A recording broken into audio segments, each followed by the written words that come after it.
Intéressons-nous à présent à la zone d'édition de la tâche sélectionnée en haut de la fenêtre. On saisit dans la zone en jaune le nom de la tâche, puis ici la quantité de travail à répartir. On affecte ici les ressources à partir de la liste des ressources humaines ou matérielles qui ont été rentrées dans l'application, ainsi que le taux d'affectation de ces ressources. On précise la liste des tâches précédentes, puis les éventuelles contraintes temporelles, date de début pas avant, date de fin pas après, retard par rapport aux tâches précédentes, étalement des tâches jusqu'à une date de fin à préciser, etc. Les tâches peuvent être catégorisées à partir d'une liste personnalisable. Tâches de type documentaire, tâches techniques, tâches de type suivi ou autres. On a également la possibilité de saisir des commentaires et des liens vers de la documentation dans le champ Détails.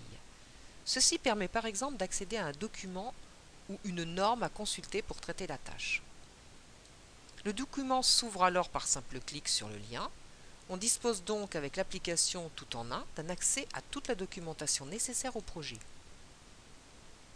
Lors du suivi du projet, on détermine ici le taux d'avancement de la tâche, lié non pas à la quantité d'heures réalisées et pointées sur la tâche, mais plutôt à la quantité de travail restant sur la tâche et qui s'affiche ici.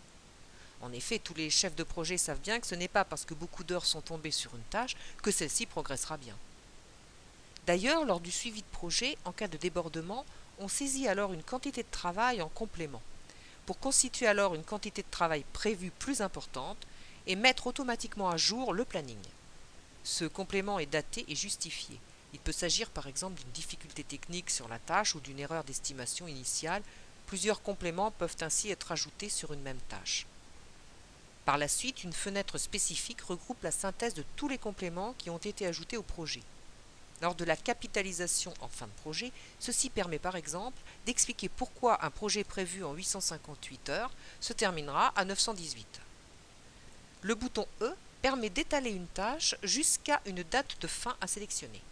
Le bouton Interruption permet de créer une ou plusieurs interruptions sur la tâche pour la faire reprendre un peu plus tard, par exemple en cas de priorité sur d'autres projets. Il y a beaucoup de possibilités et le mieux est de créer un exemple de projet de A à Z pour faire le tour des fonctionnalités.